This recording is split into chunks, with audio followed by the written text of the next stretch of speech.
All right, welcome everyone. Oops, welcome.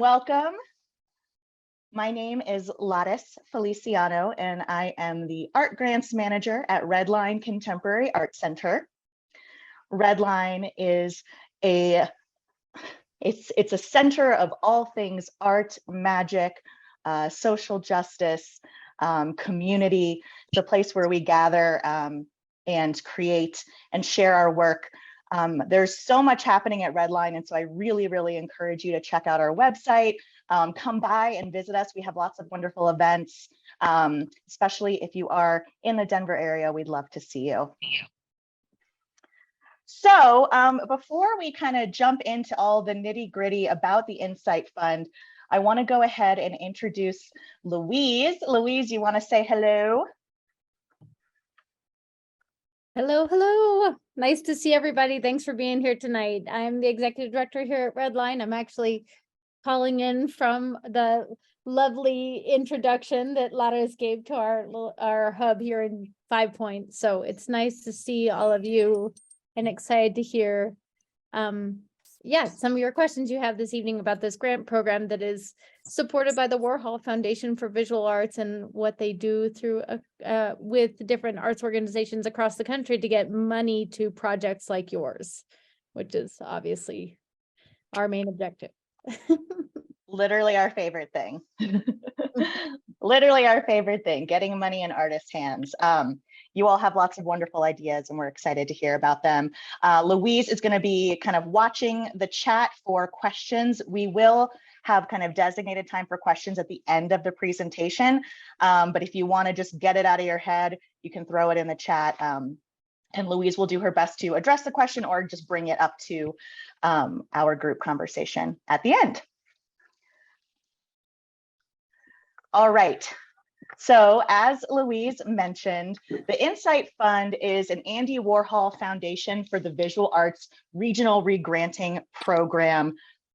It's part of a larger program administered by the Andy Warhol Foundation. So Andy Warhol is based in New York City, but what they have done is they have used their foundation's resources to help support smaller arts organizations across the country. So there are regranting partners, if you will, across the state, in Oklahoma, across the country, in Oklahoma, St. Louis, Puerto Rico, San Francisco, Chicago, New Mexico. I mean, it goes on and on.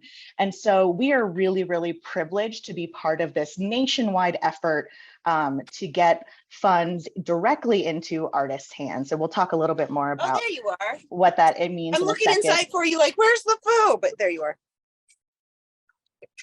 Welcome. If you could please mute yourself if you are not speaking. We will have time for questions at the end. Thank you. Okay.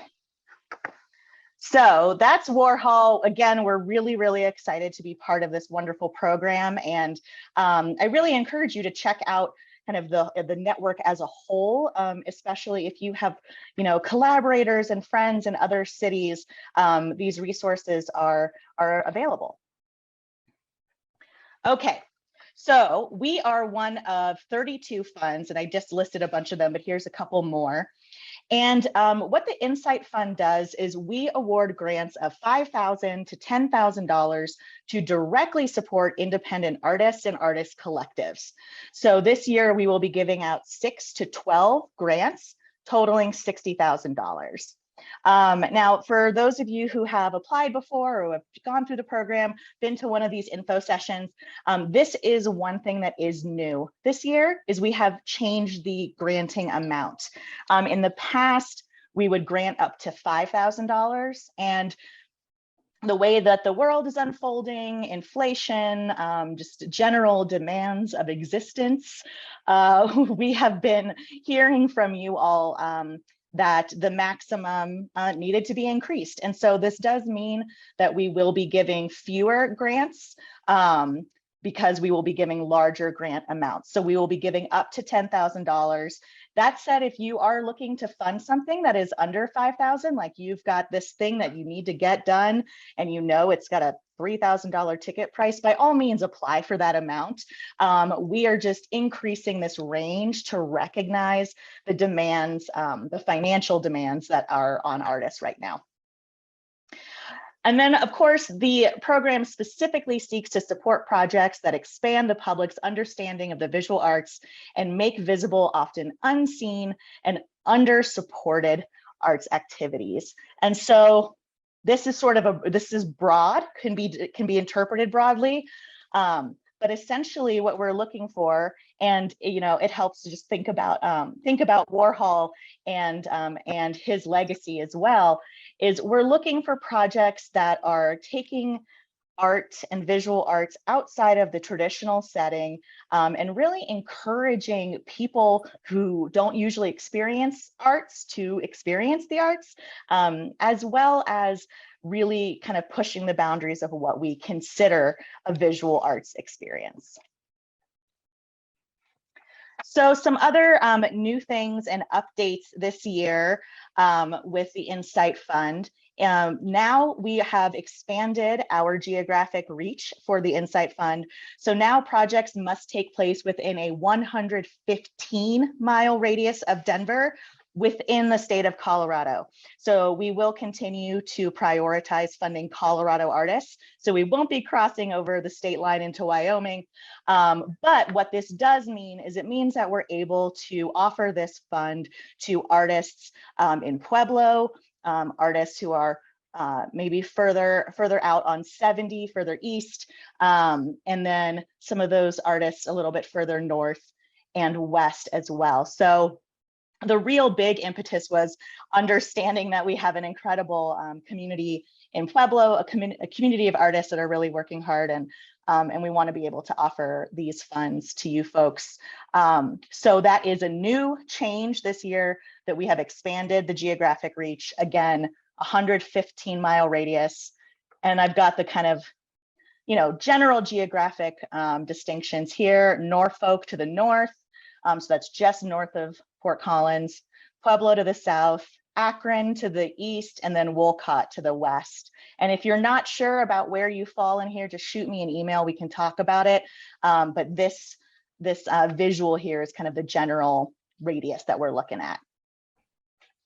And then again, all projects must take place outside of the studio, museum, art center, or traditional gallery setting.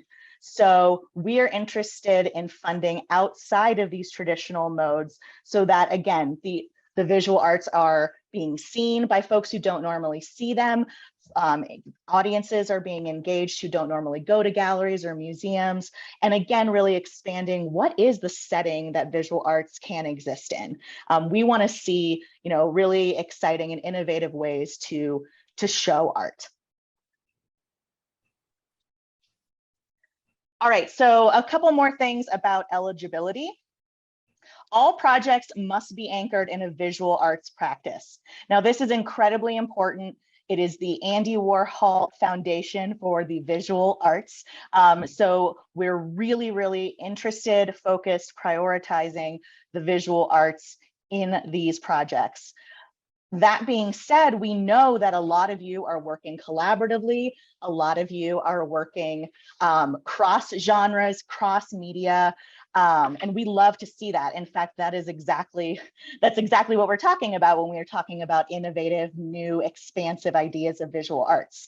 So we want to see those collaborations, those partnerships, but it has to be anchored in a visual arts practice. And if you're not sure about that, if you have questions about what exactly that means, again, we can discuss.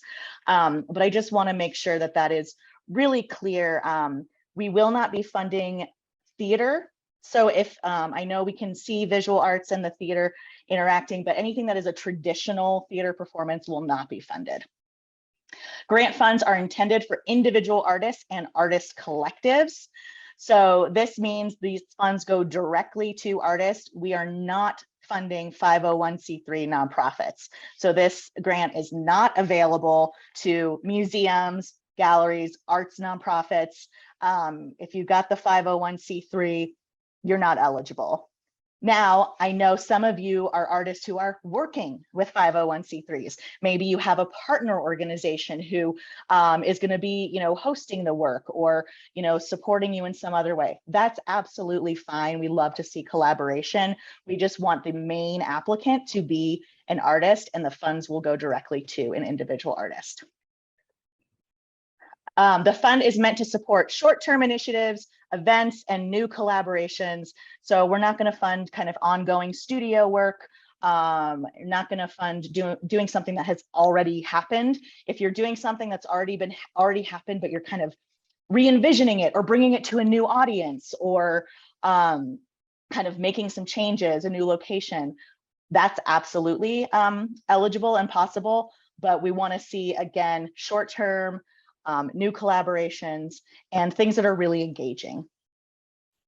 Funded projects must take place within a 150-mile radius of Denver, and then the lead artist and organizer must also live within that radius. So again, we understand collaborations are happening across the state, and maybe you have folks who you're working with who are, living in Durango, for example, and we're so glad to see those collaborations happen. We just want to make sure that the main applicant, the lead of the project, resides within that 115-mile radius.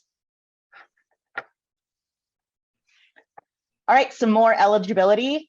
And some of these things might sound like repetitive, and it's because these are like the most important things and the things that our jurors are going to be looking at kind of first and foremost. So just make sure that you're really thinking about these things. Funded projects should take place outside of the traditional gallery, art space, art center, studio, or museum location. So what is that location? When we get to the actual application, we'll talk more specifically about what you are asked to present, but that's one of the first things that you have to identify is where are you doing this? Now, you might be in progress on something and you haven't identified the exact location, but it's going to be this type of location. For example, you haven't identified the exact park, but you're going to be doing this in a park and you've got 3 options. So, we don't expect you to have every single detail ironed out completely, but when it comes to these eligibility pieces, you really need to be able to speak to an understanding of those eligibility pieces. Again, the fund does not support individual ongoing studio practice. It doesn't underwrite exhibitions or works of traditional theater. And then projects must be completed within a 12-month grant cycle, so 12 months after you receive the funds. And then the projects must be presented in publicly accessible spaces. And we'll talk a little bit more about that later. But again, the emphasis is on the fact that these projects are publicly accessible, that these projects are engaging communities, engaging audiences in unique ways, in ways that folks aren't used to experiencing and engaging with visual arts. Okay. So we do our very best to have the application, the proposal process be as simple and direct as possible. We also really hope that it is useful to you, that there is something about the process of putting all of these pieces together that helps you really flesh out the work, and that it continues, that this kind of continues to be useful content for you to use as you continue to work on this project. Really basic stuff. First, project title. We do have a word limit on the project title, no more than 10 words. Lead artist name and email, list of any partners, collaborators, performers, and just a short description of their role in the project. Again, you might have some of this identified, some of it not. It's totally up to you to include as much as you do have identified. And we understand that you won't necessarily have everything figured out. We do want to know the city and county in which your proposed project will take place. And then if you have a website, you can include that. We ask for a short, a location description. And this is not only just listing the location, but again, really telling us how is it publicly accessible? How is it different than a traditional gallery or museum? And this is really important because you might be showing your work in a space that maybe is adjacent to a museum, or maybe it's not, this is your opportunity to really demonstrate and be clear about the ways in which you are being very thoughtful about doing this work in a really in a unique space. Then we have our short project description. For the short project description, part of what we're looking for here is for marketing. So once projects are selected, that short project description is what we will use for press releases, et cetera, as we are sharing the news about the project. So I really encourage folks to use the short project description as an opportunity to kind of write your pitch, your one sentence pitch for your project. And again, this is something that as you continue to seek funding for your work will be really useful to you. So, be thinking about that, keeping that in mind, that short project description is really kind of like your one-liner, your pitch. If there was, a documentary about this project on Netflix, what would it say on the screen to describe it? Then you have your full project description. Oops, excuse me. You have your full project description, and this is where you get to really flesh it out, talk more about what does this project look like, who's involved, how is it going to manifest, where is it happening, how would you define success, what do you want to, what are your goals, what do you want to accomplish with this project? So this is a place to flesh out more of that short project description. And then lastly, we want to know how you plan to activate your project and make it publicly accessible. So, okay, you're making a sculpture and you're going to put it in a park. Now what? How are people going to be engaged? Are you going to be hosting events that where you're going to invite people? How are you going to invite people? Are you going to be doing some certain social media kind of campaign around it? Do you have, what are you going to be doing to engage folks?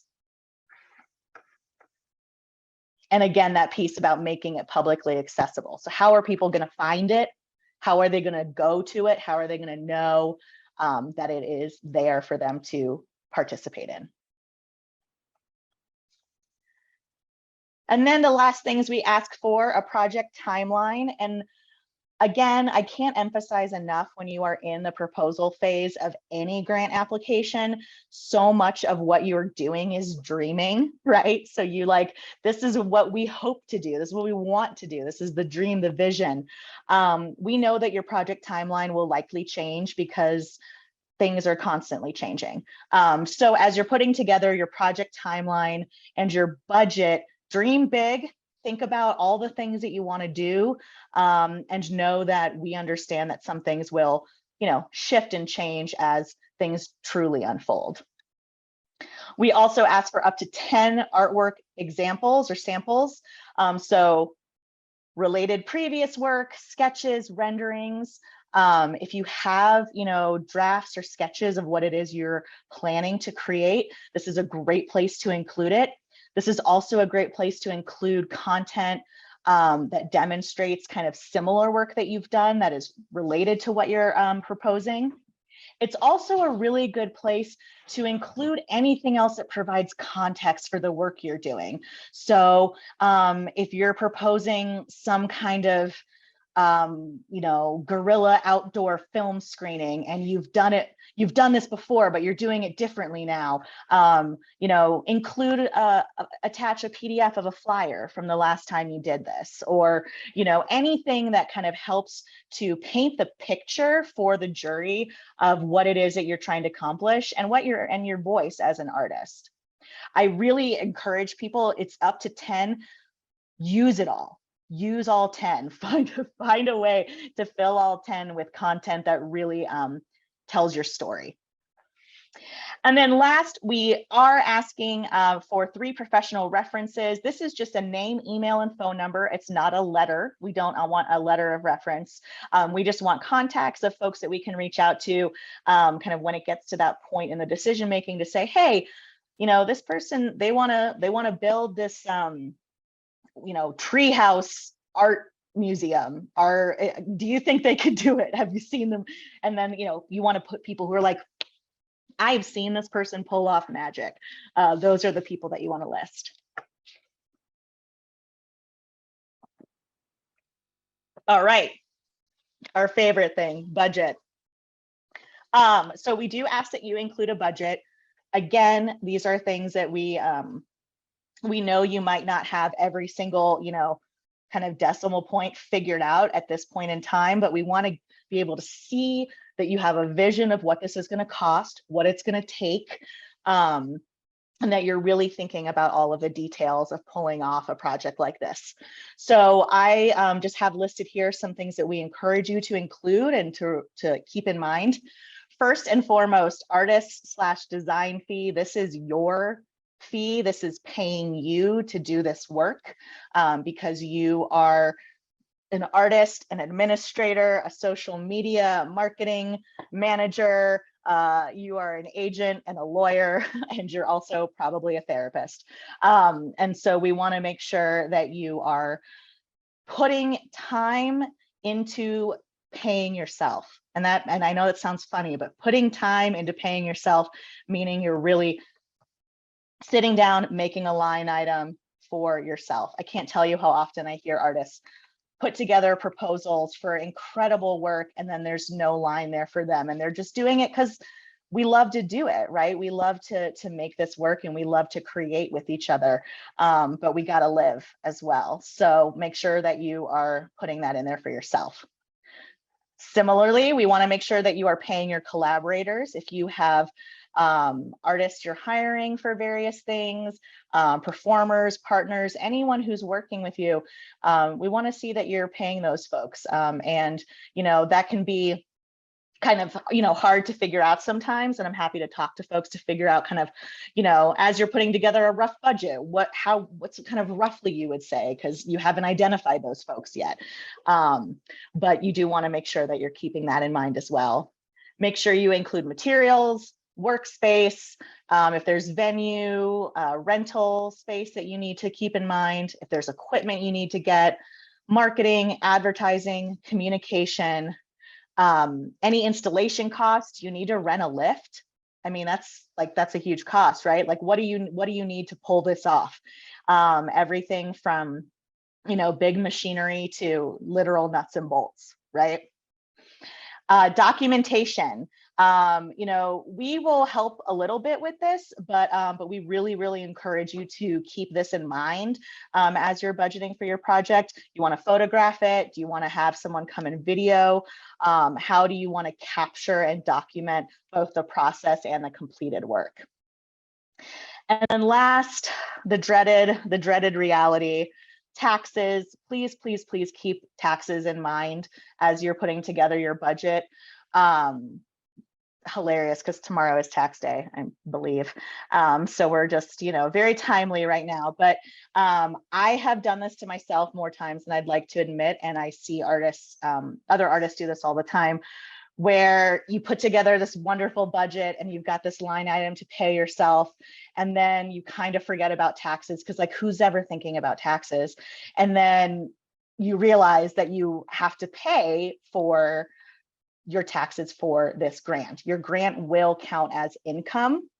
You will receive a 1099 for the grant.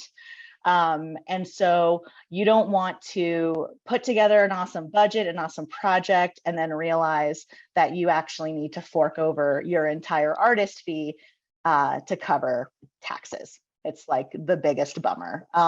So, you know, it kind of varies depending on, you know, numbers and like IRS magic, right?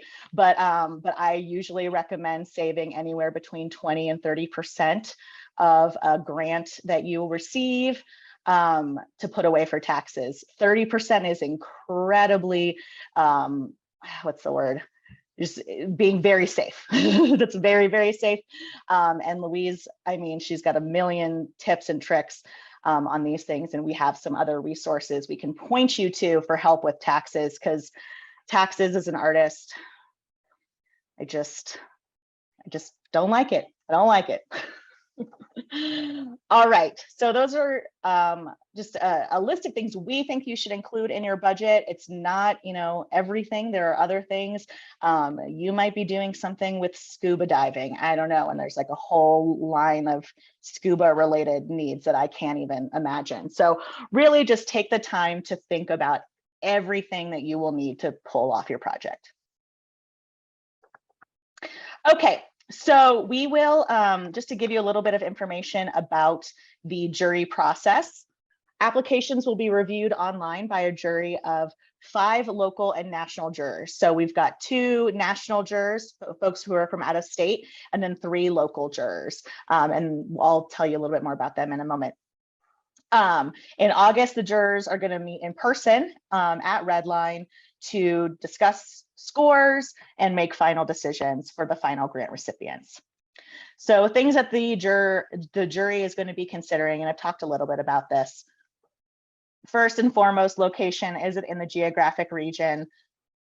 We've added kind of an eligibility form on Submittable as well, so that we can just really make sure that we're in that region before moving forward. And again, I'll have my email at the end of this if you have questions. If you're like, I'm not sure, am I in the bubble? We can talk about it. But that's going to be kind of the first thing that the jury is going to check off. Then audience engagement. Does the project take place in a publicly accessible space? How are audiences being engaged? How are they going to find out about this? Innovation and authenticity. Does the project add to and expand definition / understandings of the visual arts? So, what within the context of the Warhol Foundation and the INSITE Fund, what is this project doing to really kind of push the boundaries and thinking about what the visual arts can do? Collaboration. How does the project leverage collaboration in service of audience engagement? Now, this I think is really important because, it's a direct to artist grant. You're not required to be working with any nonprofit or community partners to create this work. So this question is really looking at understanding that this grant asks that you create work that engages the public. How are you doing that? How exactly are you doing that? What are the modes, the strategies, the avenues? And it could be that you have a group that you're working with, right? It could be that there is an organization or a neighborhood group that you're partnering with to help get the word out, to help engage the community. And then lastly, professional presentation, performance, and execution. Does the concept and presentation of the concept demonstrate artistic strength? And really what we mean here when we say artistic strength is, can you do it? Can you do this? You've laid it out, you've shown us images, given us a budget, etc. Can you do it?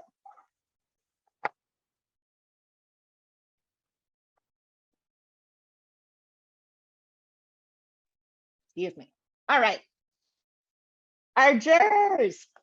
So we have, I'm so excited. We've literally in the last couple of days locked down all of our jurors. So I'm just now able to announce, but we will do a more formal press release soon that shares kind of more information about who they are, where they come from, their bios, etc. But our jurors confirmed for 2023 are Shay Rivera Rios, Mesha Arant, Ramon Bonilla, Jane Burke, and Morgan Calderini. And Morgan, Jane, and Ramon are our local jurors. So Jane comes from BMocha in Boulder, and then Ramon Bonilla is a local artist and an INSITE Fund recipient in the past. And then Morgan Calderini runs, oh my gosh, I'm totally blanking, Louise. Louise, assist. What's the name of the press? Oh, sorry. Yeah. Lady Fingers letterpress in Colorado Springs. Yeah. Sorry. Thank you. I called you into the assist and then it came to me. So teamwork. Amazing shop if you've not been there. I would highly recommend it. Yes. So Lady Fingers letterpress, and that is in Colorado Springs. And then Shay Rivera Rios is an artist out of Rhode Island. And then Mesha Arant is our partner from 3 Arts in Chicago. So as I mentioned before, we're part of the regional regranting program for Andy Warhol, and Mesha will be joining us from the Chicago partner. So awesome people. I'm like so excited to work with all of them. And I think that it's a really exciting mix of folks who are both, you know, artists, community members, curators, a really awesome set of folks to have eyes on your work. Okay, so some timeline things. The application opened on April 3rd. So it is open, it is ready for you. It is on submittable. And then the application will close Friday, June 30th. It will close at midnight. So literally 11:59 is your last moment to get it in. And then it's like, you know, Cinderella, like your carriage will turn into a pumpkin and you won't be able to submit your application. So while it is fully possible to submit at the very last second, I've done it before, I highly recommend getting your application in early so you're not kind of worrying about any technical things. With Submittable, you can work on your application, save it, and come back. And so I encourage you to go ahead and get started on it now. So even if you are kind of hitting submit at 11:50, which I do not blame you if that is the case, you know, you've got it all ready to go and you're not kind of freaking out. So really take your time. We have the application open for a significant amount of time so that folks can really kind of zone in on it and really spend meaningful time on it.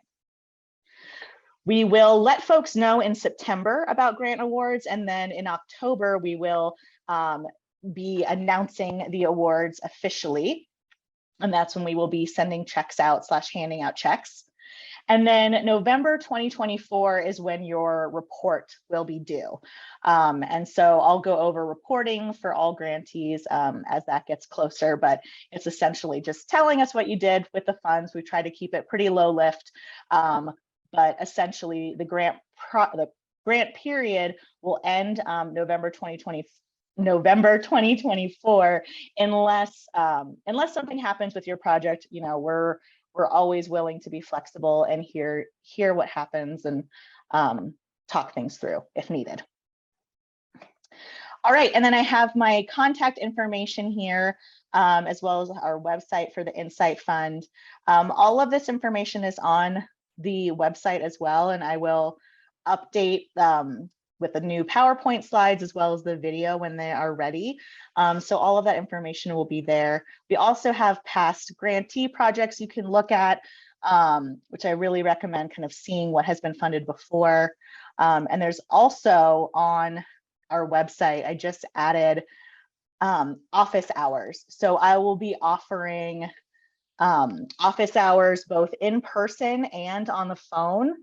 So if you have questions about your project, you want to talk through things, you're not sure, sometimes it just helps to talk out loud, you know, about what you're thinking about. And so those links are on our website.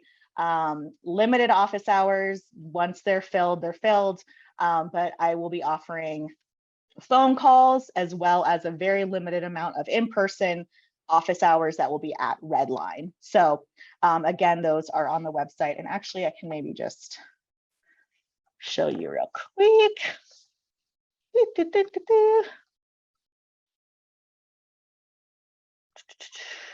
Where did it go? Okay, yeah, here we go. So when you go onto the website, redline.org/INSITE Fund, you'll see, you know, we've got the timeline here. Apply now will take you straight to the submittable. So that'll get you right to submittable. And then right down here, I have links for phone calls or in-person meetings. So that's where you can find those. And then before we jump into questions, I do want to share a couple examples of past and current projects to kind of give you an idea of the kinds of projects that have been funded before and sort of what we're looking for. So this one's super fun. This is Gold King and Associates Denver. This is artist Stephen J. Yazzie. And I'll just read the description here. Gold King and Associates Denver takes the form of a real estate sign, giving the appearance that the property may be for sale. If an interested party calls the phone number on the sign, they will hear a poem, quote, excerpt from a story, or a personal writing addressing environmental concerns about urbanization, land use, overdevelopment, colonization, or any range of expressions related to human impacts on the land. At the end of the voice recording, the caller may leave a message of their own, which will be archived in the form of an audio file and transcription in an email. So this is a 2022 INSITE Fund project. What Stephen is doing here is using something as simple as a real estate sign to engage folks in multiple modes of creative expression. And it's super fun. We have one of these signs in front of Redline, and multiple times, you know, we get people asking us all the time if Redline is for sale because of this sign. And it's a great, really exciting way to engage people and encourage them to call. The number is here. I encourage you all to call. And then we also have Stephen's website and Instagram listed here. Another grantee example, 2019, is The Yard. And this was Jessica Langley and Ben Kingsley. And this project is still going. I encourage you to check it out. This is in Colorado Springs. And The Yard is a project space and site for public art run by Jessica Langley and Ben Kingsley in their front yard in the Divine Redeemer neighborhood of Colorado Springs. Installations rotate quarterly. So this is literally folks saying, you know what, we want art in our yard. We want art in our front yard, and anyone in the neighborhood strolling through is going to be able to engage with it and see it. And it's fully not ever where you would expect to see art, but it's super, super cool, and another really good example of what the INSITE Fund is. And then lastly, I know we have a lot of film and kind of time-based artists who are interested in the INSITE Fund. This is an example of a film that has been funded by the INSITE Fund. This is the Controlled Wild by Nicholas Emery and Emily Upsack. And The Controlled Wild is a film that explores human industry, expansion, boundaries, public and private land, wildlife, and wildlife corridors in the West. The short film premiered on February 20th, 2021 as an outdoor projection onto the wall of the History Colorado Center. So, you know, it's a film project. There's it's a partnership between a visual artist and film artist. But then what they have done is, you know, as opposed to, and not that they couldn't, you know, take this project to a film festival or a theater, they absolutely could, but to really showcase the work, and the focus of this presentation was to project the work outside on an exterior building. So, I mean, hundreds upon hundreds of people saw and engaged with this work, whether they realized it or not, while there was, you know, an audience who was there specifically to see it. But this is another great example of how the INSITE Fund can be implemented. Okay, I've talked your ear off way too much. Now it's time for questions. Let's see. Oh, I did see a question in the chat here. Is it possible to submit more than one project? Yes, it is. You can submit more than one project. I will say, you know, it's very unlikely that more than one project would be funded, right? So, you know, it's kind of like, where are you at in your practice? Are you in a place with a project where it's like, this is my dream project and I want to make this, and this is the thing that I want to do? Or are you like, I have 4 things I want to throw, I'm just throwing them all against the wall, I just want to see what sticks, right? And so that's kind of how I would think about it. If you have a dream project and like you want to see that get funded, then I would only submit for that one project. So we can continue with questions. Folks can pop things in the chat, or if you want to just unmute yourself. Let's see, we've got just over 30 folks in the room, so it's not a super, super packed house if we want to just unmute and chat.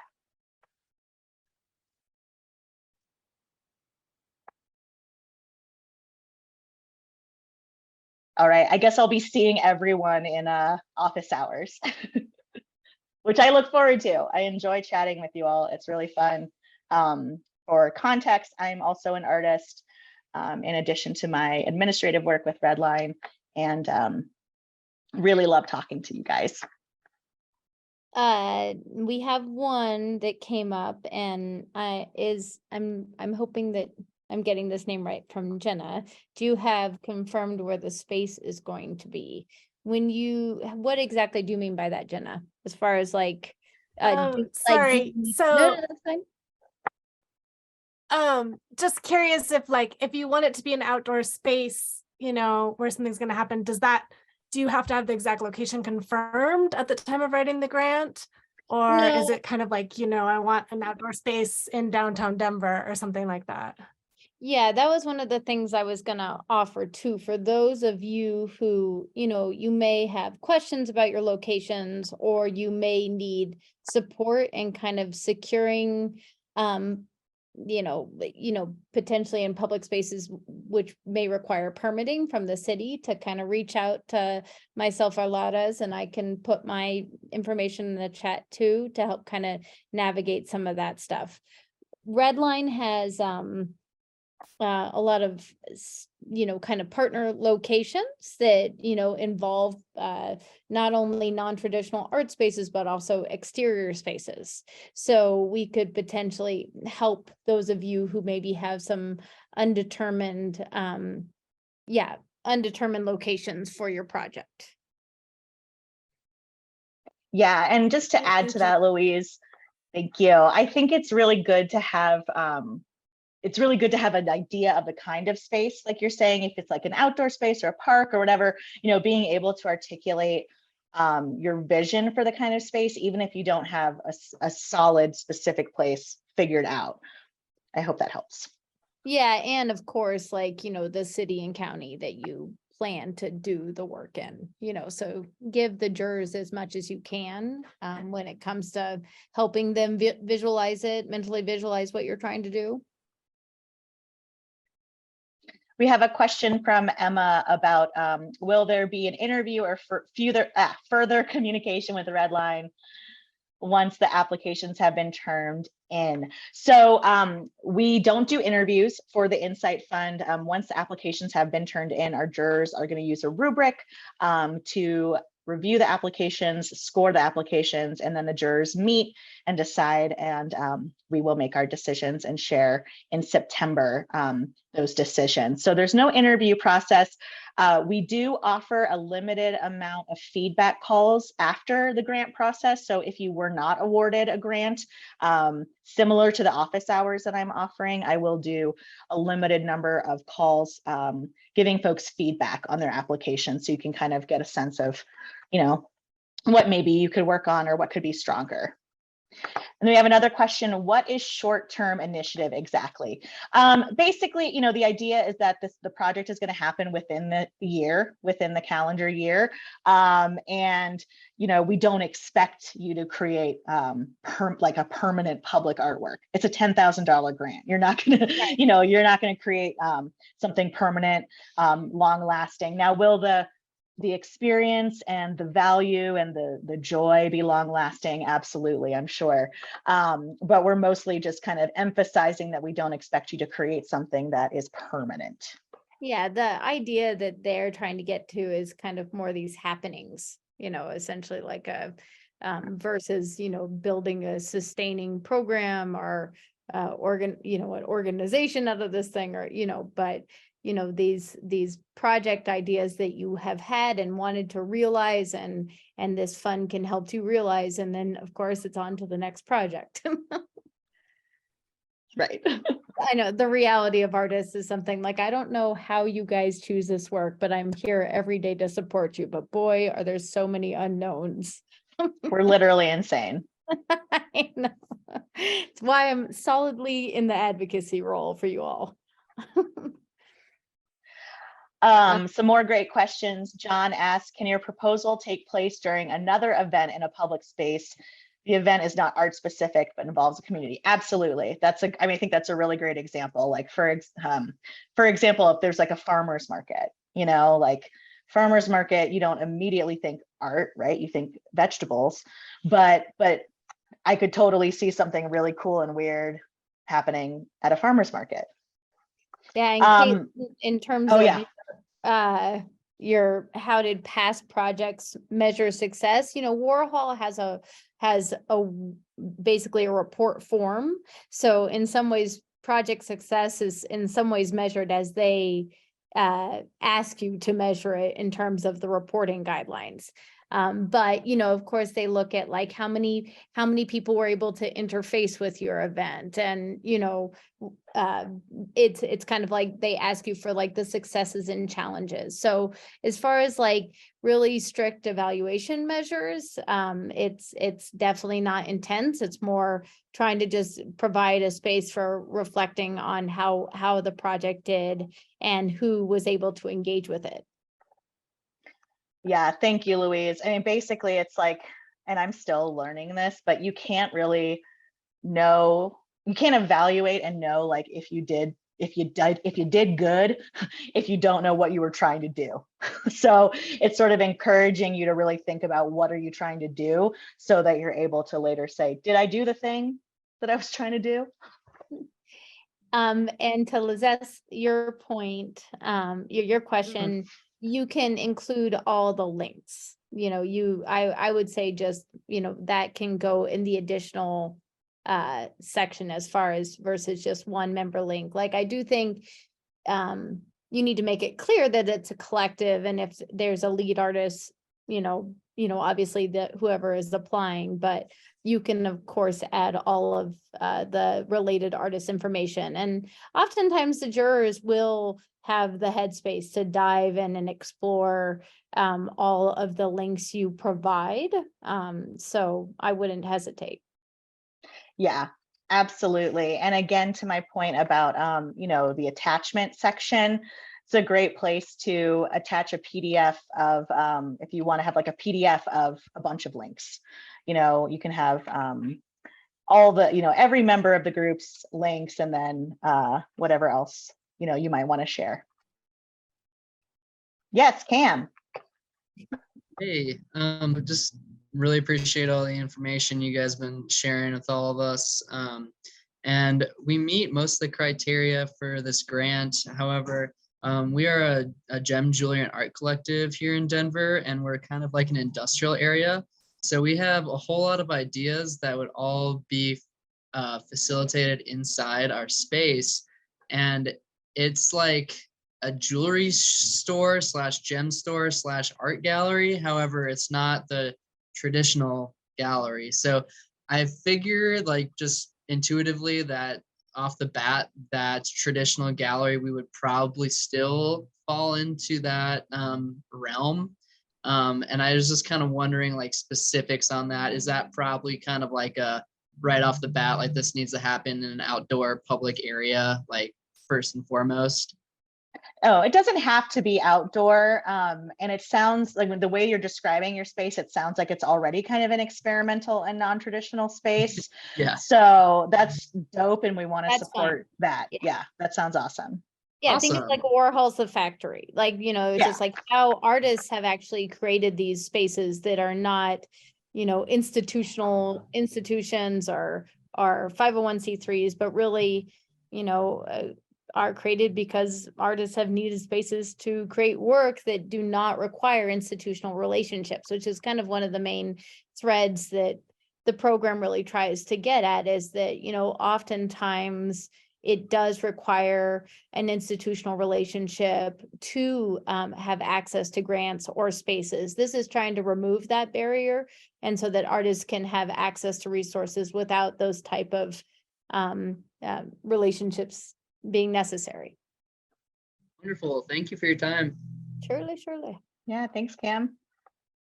All right, we have just a few more minutes left. Any other questions before we wrap up? I did want to share, well, if you guys have, questions, keep thinking about them, but just a few other things that Redline has going on that, certainly supports the artist community statewide. We have our Arts and Society Grants Program, which Lara is also the fearless leader for, and we will be sending that out. That is a statewide grant opportunity that is also available for individual artists, and it's a larger grant, usually between 15 to 35,000, that relates to cross-sector work in the arts. So it's like, arts and human services, or arts and any kind of social or social justice issue you may be thinking about in your practice, or environmental, etc. It looks at, artists show up in so many spaces. I feel like you guys touch every issue with your work, and this is just kind of recognizing that with a larger funding pool. The other thing is Redline has a pretty active satellite program going on where we try to broker affordable studio spaces for artists. For those of you kind of in the South Metro area, we'll be opening up studio space in Inglewood, and then also some space out off of Yale. So for those of you who are looking for studio spaces, again, I'm going to drop my contact information in the chat, but just know that the residency program as well as the satellite program continues to grow to try to help, again, broker affordable not only studio space, but also live workspace for artists. So that's also listed on our website. So anyway, just wanted to add those things as well. Did I forget anything in that list there, Laras? Okay. Did you mention Trinidad? Oh yeah, in Trinidad, for those of you who are in Southern Colorado, there is, we just partnered to open up the East Street School, which is a live work space. Yeah, in Trinidad that has separate artist studios, as well as a culinary art space, as well as a education space, but then also 19 live work spaces. So that's in partnership, and we're trying to beat up the developers so to bring the prices down. As always, that's what I do most in life. But yeah, so anyway, if any of you guys are down in Southern Colorado, we'll be doing programming and events and trying to launch a residency down there as well. Woohoo! Lots of good stuff. All right, well, our emails are in the chat. Give me a couple days just to sort through all of this, and then you will get an email with the video from today's meeting. Again, the deadline is June 30th, and there are office hours you can sign up for on our website.